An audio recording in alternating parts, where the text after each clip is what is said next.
দেশের অর্থনীতি কি চুপচাপ একটা বিপজ্জনক মোড়ের দিকে এগোচ্ছে, নাকি আমরা এখনও সেটা বুঝতেই পারছি না?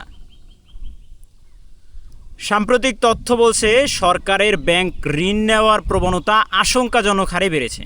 শুধু চলতি অর্থবছরের শেষ 9 মাসই ব্যাংক খাত থেকে প্রায় 1,09,000 কোটি টাকা ঋণ নিয়েছে সরকার। এর মধ্যে শেষ 3 মাসেই নেওয়া হয়েছে প্রায় 56,000 কোটি টাকা, যা আগের 6 মাসের চেয়ে বেশি। মূলত রাজস্ব ঘাটতি এবং পরিচালন ব্যয় মেটাতেই এই ঋণের নির্ভরতা বাড়ছে। দীর্ঘদিন ধরে স্থবির বিনিয়োগ, কর্মসংস্থানের সংকট এবং উচ্চ মূল্যস্ফীতির কারণে মানুষের ক্রয় ক্ষমতা কমে গেছে। ফলে রাজস্ব আদায়ে বড় ধরনের ঘাটতি তৈরি হয়েছে। অন্যদিকে সরকারের ব্যয় কিন্তু কমেনি, বরং বেড়েই চলেছে। বিশেষ করে জ্বালানি এবং অন্যান্য খাতে চাপ বাড়ছে।